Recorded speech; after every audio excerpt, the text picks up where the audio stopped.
Qui est Babylone la Grande? Voilà un sujet qui risque de soulever toute la communauté chrétienne.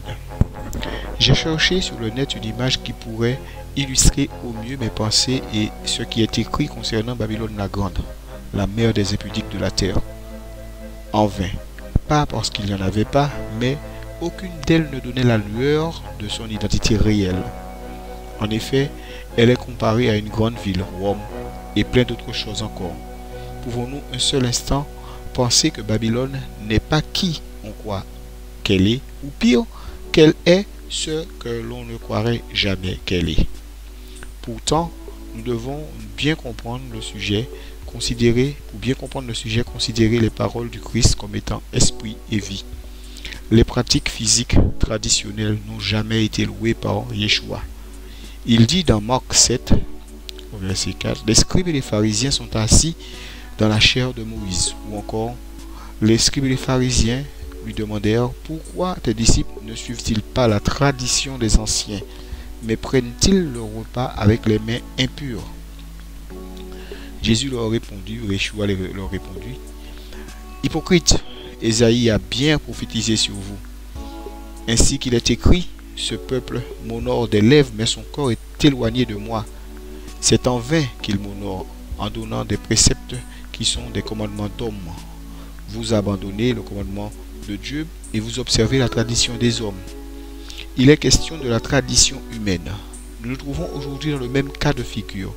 Une méga tradition est instituée sur des paroles du Christ qui devraient être esprit et vie et sont devenues pain et vie.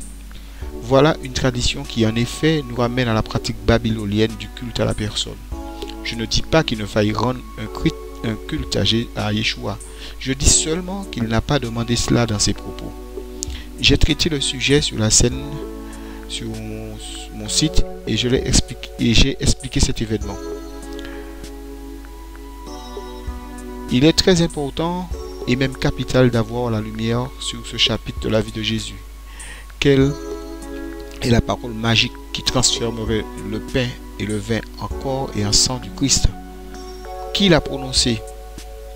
D'où sortent le pain et le vin qui sont sanctifiés ce jour pour l'occasion? Ont-ils un réel pouvoir de salut ou de condamnation, d'après Paul? Moi, je suis très prudent sur ce qu'aurait bien pu dire ou pas Paul.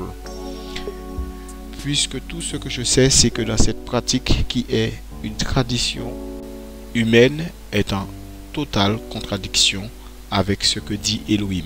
Regardons ensemble Exode 20-23. Vous ne ferez point des dieux d'argent et des dieux d'or pour me les associer. Vous n'en ferez point. Vous ne vous en ferez point. Certains se presseront pour me faire remarquer qu'il s'agit dans le texte de dieux d'or et de dieux d'argent. Ne soyons pas dupes et ne mettons pas la tête dans le sable comme l'autruche. En donnant à ces deux éléments, le pain et le vin,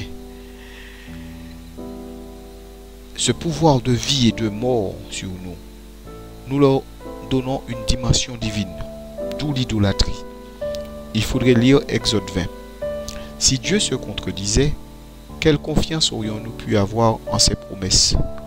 On est d'accord sur le fait qu'il serait inconstant dans ses voies. Or, il n'y a pas l'ombre de changement en Dieu. C'est nous qui changeons. Et notre désir de changer nous pousse à vouloir changer les lois de Dieu et les écrits pour pouvoir asseoir et assouvir notre désir de changement.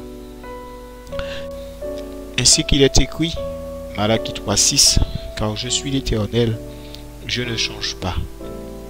Et vous, enfants de Jacob, vous n'avez pas été consumés. Vous n'arrêtez pas de changer.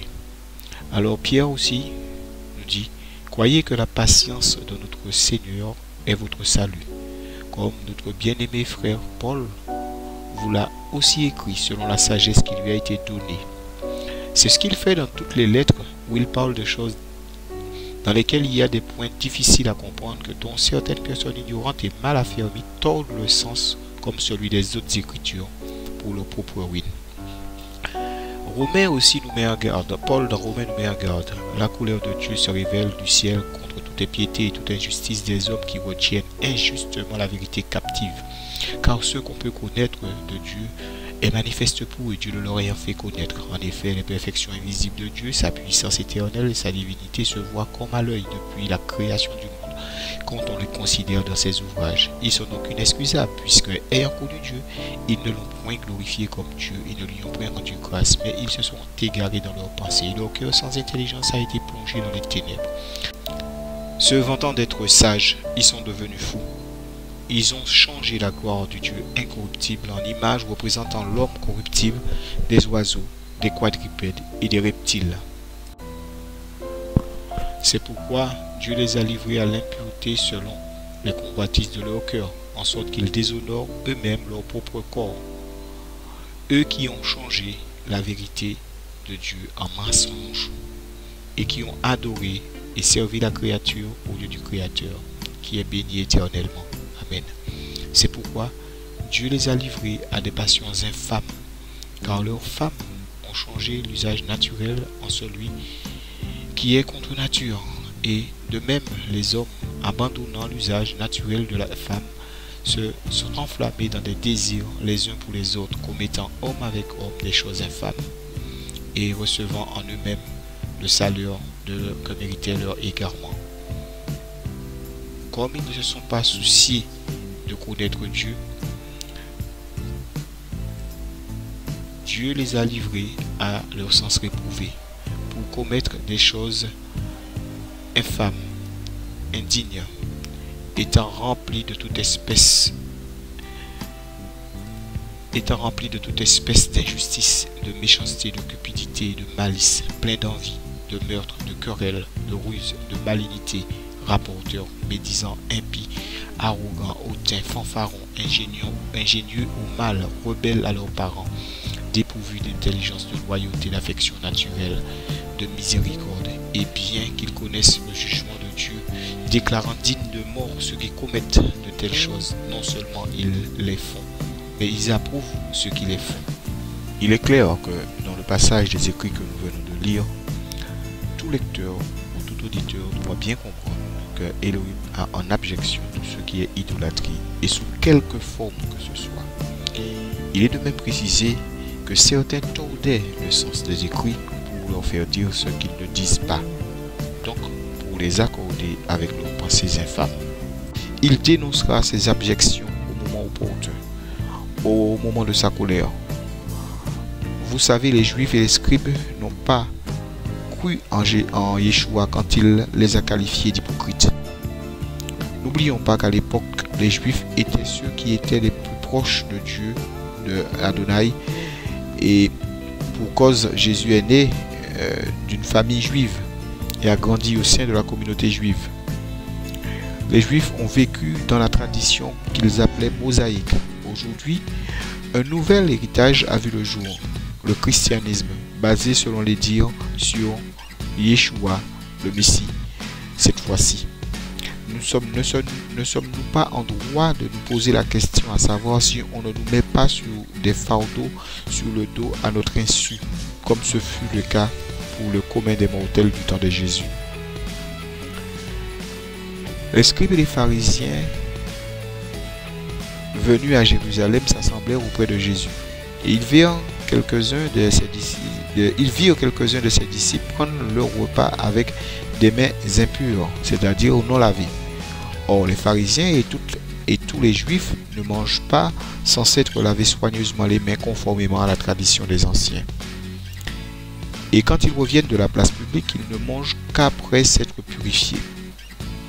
Ils ont encore beaucoup d'autres observances traditionnelles comme le lavage des coupes, des couches et des vases d'airain.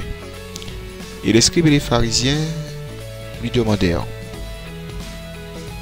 pourquoi tes disciples ne suivent-ils pas la tradition des anciens, mais prennent-ils le repas avec des mains impures? Jésus leur répondit: hypocrite, Ésaïe a bien prophétisé de vous, ainsi qu'il est écrit: ce peuple m'honore des lèvres, mais son cœur est éloigné de moi. C'est en vain qu'il m'honore, en donnant des préceptes qui sont des commandements d'hommes. Vous abandonnez le commandement de Dieu et vous observez la tradition des hommes. Il leur dit encore, vous anéantissez fort bien le commandement de Dieu pour garder votre tradition. Car Moïse a dit, honore ton père et ta mère. Et celui qui maudira son père et sa mère sera puni de mort. Mais vous, vous dites, si un homme dit à son père ou à sa mère, ce dont j'aurais pu t'assister est corban, c'est-à-dire une offrande à Dieu, vous ne le laissez pas plus rien faire pour son père et pour sa mère, annulant ainsi la parole de Dieu par votre tradition que vous avez établie. Et vous faites beaucoup d'autres choses semblables. Ensuite, ayant de nouveau appelé la foule à lui, il lui dit, écoutez-moi tous et comprenez. Il n'est hors de l'homme rien qui, entrant dans lui, puisse le souiller. Mais ce qui sort de l'homme, c'est ce qui le souille. Si quelqu'un a des oreilles pour entendre, qu'il entende. Lorsqu'il fut entré dans la maison, loin de la foule, ses disciples l'interrogèrent sur cette parabole. Il leur dit, vous aussi, vous êtes donc sans intelligence. Ne comprenez-vous pas que rien de ce qui du dehors entre dans l'homme ne peut le souiller, car cela n'entre pas dans son cœur, mais dans son ventre, puis s'en va dans les lieux secrets qui purifient tous les aliments. Il dit encore, ce qui sort de l'homme, c'est ce qui souille l'homme. C'est du dedans, c'est du cœur des hommes que sortent les mauvaises pensées, les adultères, les impudicités et les meurtres, les vols, les cupidités, les méchancetés, la fraude, le dérèglement, le regard envieux, la calomnie, l'orgueil, la folie. Toutes ces choses mauvaises sortent du dedans et souillent l'homme. Les pharisiens regardaient la lettre de la parole et non l'esprit de la parole. Yeshua a bien expliqué cela aux apôtres puisque ceux-ci disaient Yeshua était toujours sans intelligence. Yeshua a dit bien qu'aucune chose qui passe par la bouche ne va au cœur, donc ne peut le souiller. Par voie de conséquence, aucun aliment non plus ne peut le purifier, le glorifier ou le condamner. Voilà. Il est vrai, l'on me dira, Jésus a bien dit, faites ceci en mémoire de moi. Souvenez-vous que lorsque Jésus était dans le désert, le malin lui disait à chaque tentation, il est écrit. Et Jésus répondait, il est aussi écrit. Que devons-nous chercher à savoir en clair si ce que l'on nous dit être écrit est en adéquation avec ce qui est aussi écrit. Je résume, d'après la pratique traditionnelle de la scène, Luc 22, 14, faites ceci en mémoire de moi, voudrait dire transformer le pain et le vin en corps et en sang de Yeshua. Or, il est aussi écrit dans Exode 20, 23, vous ne ferez aucune représentation d'or et d'argent pour me les associer. Il est à noter que l'or et l'argent sont des métaux précieux qui durent dans le temps. Le pain et le vin sont éphémères. Qu'y a-t-il de mystérieux là-dedans? A-t-on besoin d'avoir fait de grandes et fastidieuses études pour percevoir cette vérité intrinsèque? Dieu a horreur de l'idolâtrie. Il ne nous pousserait pas à la pratiquer, même pour sa personne. Jésus dit que les véritables adorateurs adoraient le Père en esprit et en vérité. En esprit parce qu'ils croient en un Dieu qui n'est pas matérialisable, ni par l'esprit humain, ni par la main humaine. Et en vérité, parce qu'ils ont reçu l'amour de la vérité et qu'elle demeure en eux. La recherche perpétuelle de la vérité est l'une des raisons qui éclairent dans ce monde ténébreux, spirituellement parlant. Alors qui serait Babylone la grande, la mère des impudiques de la terre? C'est la plus grande institution religieuse qui existe dans le monde aujourd'hui, qui domine sur beaucoup de peuples, de nations et de langues. Elle est composée d'une mère et bien sûr elle a des filles. Apocalypse 17. Puis un des 7 anges qui tenait les 7 coupes vin et m'adressa la parole en disant, viens, je te montrerai le jugement de la prostituée qui est assise sur les grandes eaux. C'est avec elle que les rois de la terre se sont livrés à l'impudicité. Et c'est du vin de son impudicité que les habitants de la terre se sont enivrés. Il me transporta en esprit dans le désert, et je vis une femme assise sur une bête écarlate, pleine de noms de blasphème, ayant 7 têtes et 10 cornes. Cette femme était vêtue de pourpre et d'écarlate, parée d'or, de pierres précieuses et de perles. Elle tenait dans sa main une coupe d'or remplie d'abominations et d'impuretés de sa prostitution. Sur son front était écrit un nom, un mystère, Babylone la grande, la mère des impudiques et des abominations de la terre. Et je vis cette femme ivre du sang des saints et du sang du témoin de Jésus. Apocalypse 18. Après cela, je vis descendre du ciel un autre ange qui avait une grande autorité, et la terre fut éclairée de sa gloire. Il cria d'une voix forte en disant, elle est tombée, Babylone la grande, elle est devenue une habitation de démons, un repère de tout esprit impur, un repère de tout oiseau impur et odieux. Parce que toutes les nations ont bu du vin de la fureur de son impudicité, et que les rois de la terre se sont livrés avec elle à l'impudicité, et que les marchands de la terre se sont enrichis par la puissance de son luxe. Et j'ai entendu du ciel une voix qui disait, sortez du milieu d'elle, mon peuple, afin que vous ne participiez point à ses péchés, et que vous n'ayez point de part à ses fléaux, car ses péchés se sont accumulés jusqu'au ciel, et Dieu s'est souvenu de ses iniquités. Remarquez, dans les deux textes que nous venons lire, Apocalypse 17 et 18, il est question souvent de vin, de coupe, d'impudicité, de vin, ils ont bu le vin de son impudicité. Il est toujours question de cette image que nous avons toujours, c'est du vin de son impudicité que les habitants de la terre se sont enivrés. Je les ai vus ivres du sang des saints et du sang des témoins de Jésus. Tout cela symbolique, mais a une portée spirituelle plus profonde qu'on ne le croit.